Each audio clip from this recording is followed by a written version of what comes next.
The CSS Ardent was dying. 3 direct hits in 90 seconds had seen to that. Port engines gone. Shields flickering at 11%. Half the crew working damage control in suits because 3 decks were open to vacuum. Commander Rachel Holt gripped the armrest of her command chair and watched the Vreth battlecruisers regroup for a final pass. 5 of them, hunting 1 crippled human frigate at the edge of the Callisto shipping lane. "Weapons?" she asked. "Rails are gone. Missile tubes 1 through 4 are gone." Lieutenant Okafor didn't look up from his console. Tube 5 might fire, might also explode. Shields? 11%. And dropping. Engines? Starboard thruster only, we can limp. Holt looked at the tactical display. The Vreth formation was textbook. Clean, precise, professional. They were taking their time now, no rush, they knew what they had. A kill. The lead cruiser opened a channel. The Vreth commander's translated voice filled the bridge, smooth and almost bored. "Human vessel. You have fought with expected stubbornness. It ends now. Prepare your crew for—" Holt cut the channel. "Ma'am," her navigator said carefully, "they have 5 cruisers. I know how to count, Torres. We have 1 thruster and maybe 1 missile."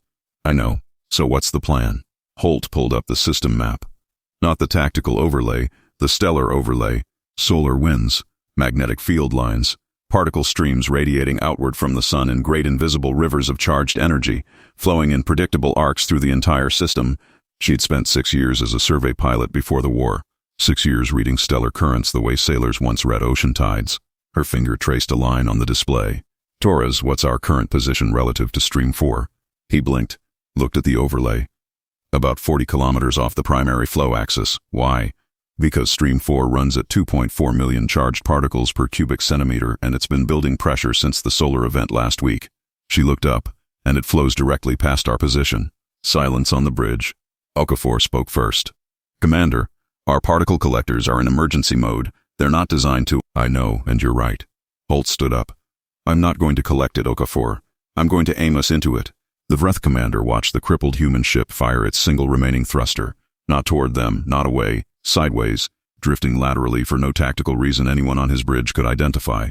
"What are they doing?" his tactical officer asked. "Trying to run. It doesn't matter." He gestured dismissively. "Finish them." The 3 lead cruisers accelerated into weapons range. 30 seconds to Stream 4, Torres called out. The Ardent shuddered as the first ranging shots from the Vreth clipped her aft section. Another alarm joined the chorus already screaming across every console. 20 seconds. Holt stood at the center of her bridge, hands clasped behind her back, watching the stellar overlay like she was reading the weather. Shields are at 4%. 15 seconds. "Commander, we are getting hammered." 10 seconds. "Okafor, Tube 5, full charge. Don't fire until I say." It could still explode. Everything could explode. 10 seconds. The Ardent hit the edge of Stream 4 like a ship hitting a current.